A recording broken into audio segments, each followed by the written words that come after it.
अब फर्स्ट मेरे यहाँ पे इक्विलेटरल ट्रायंगल का नॉर्मल यहाँ पे जो देख रहे हैं शेप यहाँ पर, तो इसका तीनों साइड जो होता है इक्वल होता है। यहाँ पे जैसे हम यहाँ से ए बी का लेंथ हम ए मान लिए हैं, बी सी का लेंथ ए मान लिए हैं, और सी ए या ए सी जो भी बोले इसका भी हम लेंथ ए मान लिए हैं। तो नॉर्मल सा बात है, ट्रायंगल का 3 साइड्स होता है और एंगल्स भी 3 होता है। यहाँ पे इसका एंगल जो होगा ये एंड ये और ये तीसरा एंगल, ठीक है। ये तीनों एंगल जो होता है, ये तीनों एंगल मेरा 60 डिग्री होता है, ठीक है। एंगल से इसका तीनों एंगल ही 60 डिग्री होता है, 60 60 60, ओके। इसका तीनों साइड्स इक्वल होता है, तीनों एंगल्स इक्वल होता है, और नॉर्मल सारा ही ट्रायंगल का जो सम होगा, सारा ट्रायंगल का एंगल का जो सम होगा वो आपका 180 डिग्री होगा।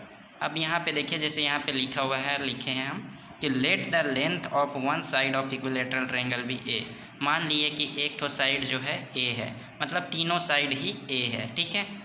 तो इसका पेरीमीटर निकालेंगे तो तीनों साइड को हम प्लस कर देंगे आपका। तो यहाँ पे प्लस किए हैं, ए को कॉमन ले लिए, तो यहाँ पे 1 + 1 + 1, तो perimeter of equilateral triangle is 3। इसका इक्विलेटरल ट्रायंगल का पेरीमीटर का फॉर्मूला निकल गया। अब यहाँ पे एरिया ऑफ इक्विलेटरल ट्रायंगल का फॉर्मूला क्या होता है, √3/4 a²। ये एरिया ऑफ इक्विलेटरल ट्रायंगल का फॉर्मूला है। और सपोज हाइट फाइंड करना होगा, यहाँ पे ए से यहाँ तक कोई भी मान लीजिए यहाँ पे, तो ये h जो मेरा है हाइट है।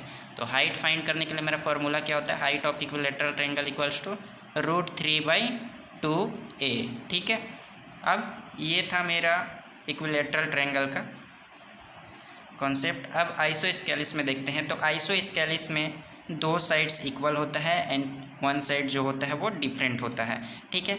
2 साइड्स इक्वल होता है और 1 साइड डिफरेंट होता है। 2 साइड अगर इक्वल है तो इसका अपोजिट जो साइड्स होते हैं वो भी आपके अपोजिट साइड्स, मतलब उसके अपोजिट जो एंगल होते हैं, जैसे इस ए के सामने ये ए और इस सामने के ये, इस साइड के सामने ए, ये एंगल, ठीक है। तो ये दोनों एंगल भी आपका इक्वल होंगे, ठीक है।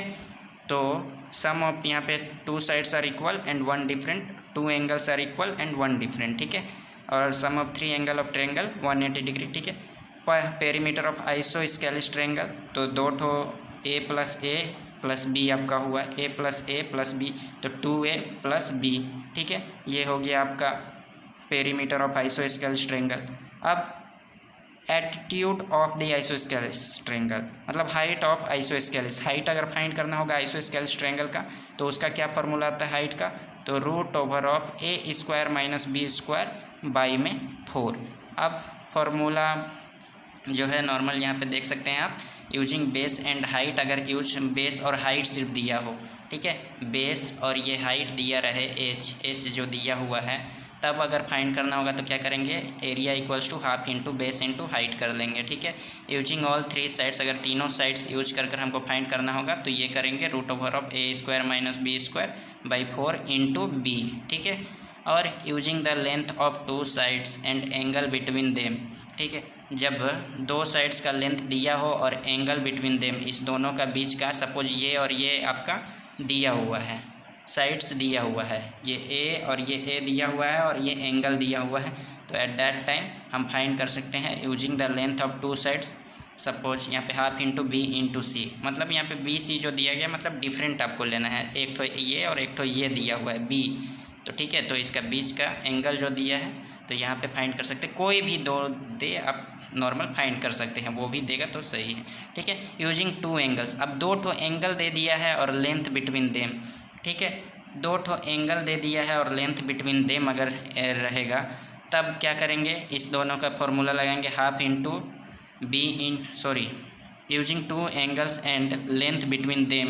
एट दैट टाइम क्या एरिया होगा मेरा, जो लेंथ मेरा दिया रहेगा उसका स्क्वायर इंटू साइन बीटा। ये बीटा जो है मेरा ये डिनोट कर रहा है एंगल को, और अल्फ़ा भी डिनोट कर रहा है एंगल को। तो एक एंगल फिर दूसरा एंगल, ठीक है, डिवाइड में 2 sin 2π - α - बीटा, ठीक है। ये फार्मूला यूज कर सकते हैं। Area formula for an isosceles right triangle, तो ये area formula for an isosceles right angle triangle. जब आइसोस्केलिस राइट एंगल ट्रायंगल बनाएंगे, आइसोस्केलिस मतलब अब नॉर्मल बोल सकते हैं कि राइट एंगल ट्रायंगल होगा जिसका दो साइड इक्वल होगा। तो उस समय फॉर्मूला लगाएं तो a equals to half into a square होगा। ठीक है, तो ये रहा मेरा स्केलेन ट्रायंगल का। इसमें मैक्सिमम फार्मूला जो है एडवांस लेवल का है। ठीक है, तो उतना आपको नहीं करना है। अब नेक्स्ट देखते हैं हम लोग स्केलेन ट्रायंगल। तो स्केलेन ट्रायंगल में इसका तीनों साइड जो होता है डिफरेंट होता है, ए बी और सी। ठीक है, डिफरेंट साइड्स होता है और तीनों एंगल भी डिफरेंट होता है इसका। अब सम ऑफ 3 एंगल्स ऑफ ट्रायंगल, इसका भी ट्रायंगल का किसी भी ट्रायंगल का सम करेंगे, एंगल का किसी भी ट्रायंगल का एंगल का सम करेंगे, जोड़ेंगे इसका एंगल को तो 180 डिग्री आएगा। अब यहाँ पे मान लिए हैं कि तीनों साइड का जो length a b and c respectively है, तो पेरीमीटर ऑफ स्केलेन ट्रायंगल क्या होगा, a plus b plus c कर लेंगे तो पेरीमीटर निकल जाएगा। सेमी पेरीमीटर मतलब सेमी मतलब पेरीमीटर का सेमी मतलब आधा, पेरीमीटर का आधा। तो a plus b plus c मेरा पेरीमीटर था, उसको हाफ कर दिए तो ये सेमी पेरीमीटर निकल गया। अब एरिया ऑफ स्केलेन ट्रायंगल क्या होता है, तो root over of S minus, मतलब एस यहाँ पे क्या है, सेमी पेरीमीटर है। एस मेरा सेमी पेरीमीटर, जो सेमी पेरीमीटर आएगा वो मेरा S root over of S minus A, S minus B, S minus C.